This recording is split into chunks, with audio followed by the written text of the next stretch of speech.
I hope that this event that the library and Amy has organized and the people that will follow me will enjoy it and get a little better understanding of what goes on. I've been a selectman for 9 years altogether. I've had 6 years and then I took another term of 3 years and I am ending my term. I thought in March, but I think that may probably now be May. With the COVID pandemic, we just are really concerned about putting people together to vote and have deliberative sessions. So I, at this point, think that may be May, so that would be when my term would end. Being a selectman encompasses a lot of different things. A lot of people think as a selectman, you can come in and make all kinds of decisions and do all kinds of things. But I'm going to read to you the statute on a selectman. Every town at annual meeting shall choose by ballot one selectman to hold office for 3 years. The selectman shall manage the prudential affairs of the town and perform the duties by law prescribed. A majority of the selectmen shall be competent in all cases. And I guess what I really want you to notice there is they shall elect a selectman, M-A-N, but it is the selectmen that have power.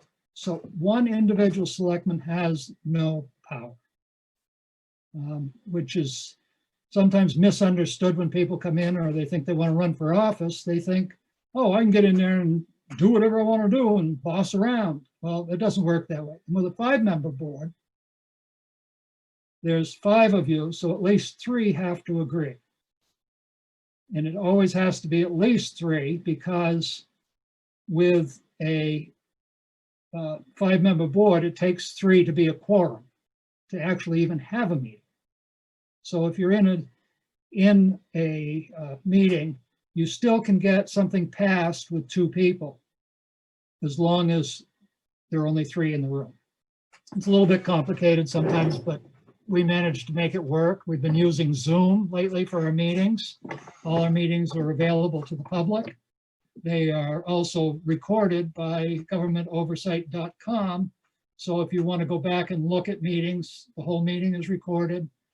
And we try our best to go in and out of non-public session correctly and do all the little things that you need to do correctly. It's not always easy. Sometimes we forget, just human error. It's not with intent that we forget things. The jobs of the selectmen I just basically outlined, but there are statutes that direct as selectmen and towns do not have home rule. And when I say home rule is you cannot make a rule unless the state of New Hampshire legislation has given you the right to make that rule. So let's say we wanted to, and this has happened in Tamworth, it's been on the ballot, vote to not allow hunting in Tamworth.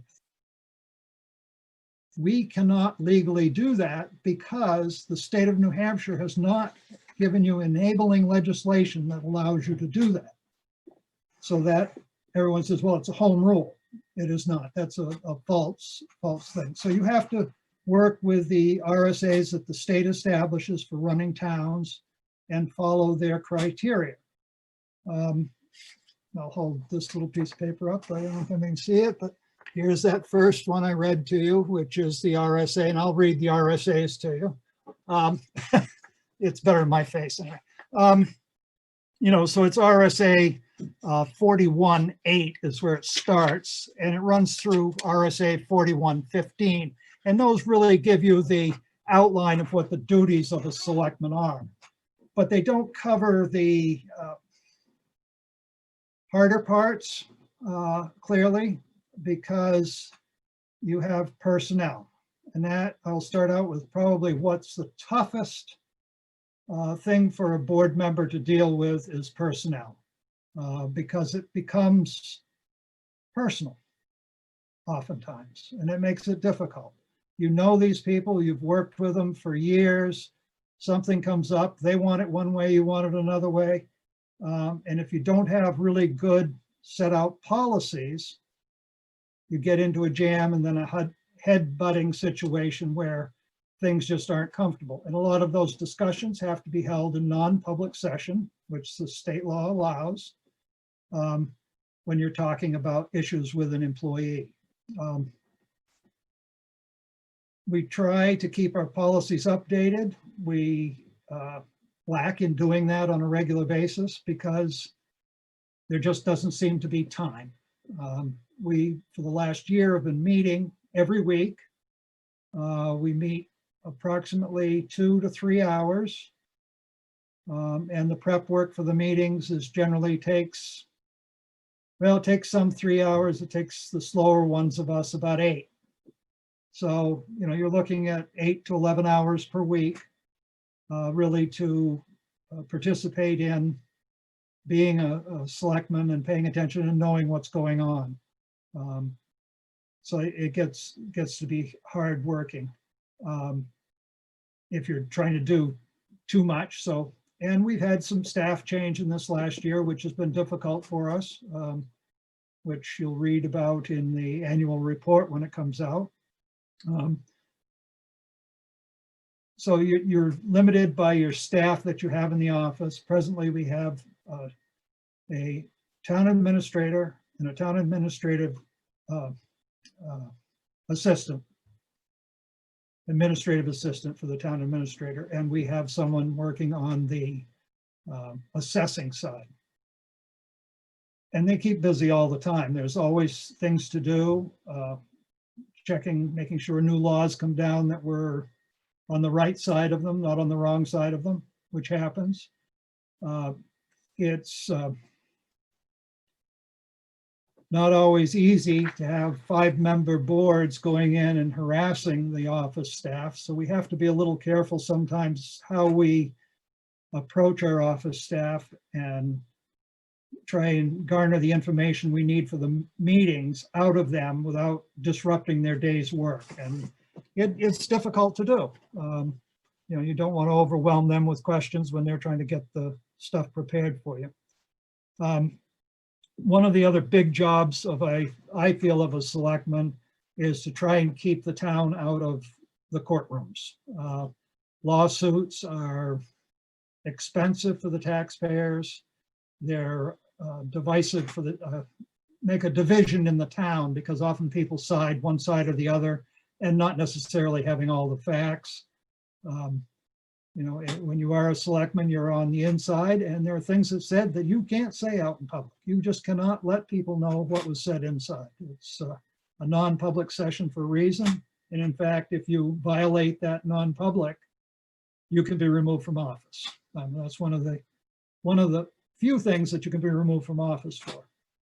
Not showing up, they can't remove you from office for that. But if you break the confidentiality of a non-public session, you can and should be removed, in my opinion. I'm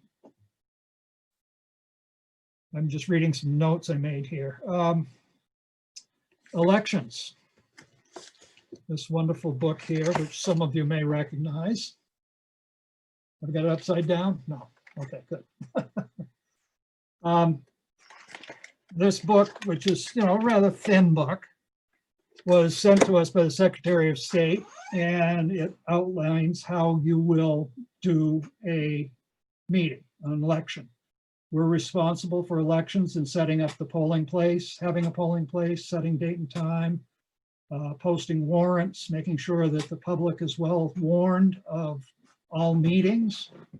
And to that end, you also have to do the budget before the meeting. And that takes a lot of time trying to figure out what every department wants. And then looking and seeing what every department needs, wants versus needs. Tamworth does not have a very broad tax base, so it makes it difficult to compare us with other communities. You take the town of Moultonborough, their tax rate is around $10 or $11 per thousand. and ours is 21. So it's quite a difference.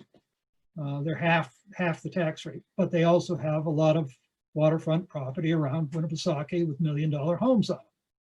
We don't have a Winnipesaukee. We don't have a attached ski slope or any of those things. So we have a higher tax rate due to that.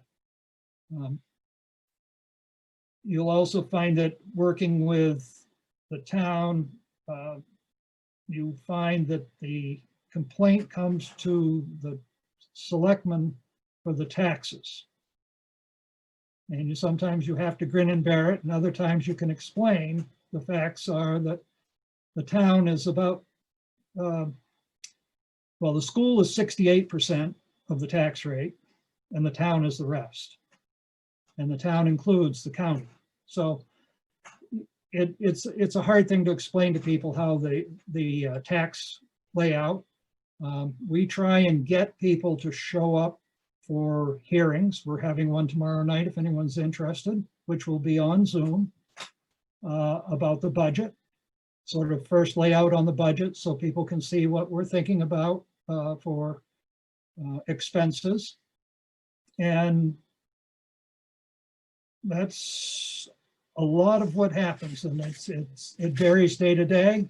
A lot of times you'll find a selectman out shoveling the walk or fixing something, repairing something, running errands, doing things like that.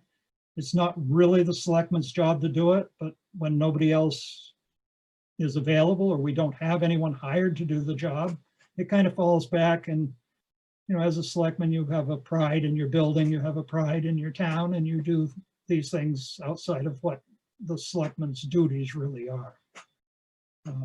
Hopefully we're going to correct that this year with the will of the people, but we'll see how you all feel about that come town meeting time. I probably blabbled on long enough, and I would love to hear your questions, comments, and try and make you understand what a selectman does. Not what I do, but what a selectman does. So Willie, without further ado, I guess Amy's going to be the controller at the Cook Library of who can speak when. So if you raise your hand or wave, maybe Amy will see you and unmute you, and we can go from there. Thank you, Willie. Here's one question is, how do you think the change from 3 to 5 selectmen has been? Could you comment on that? I think it's been wonderful. I really do. I think it's made a big difference.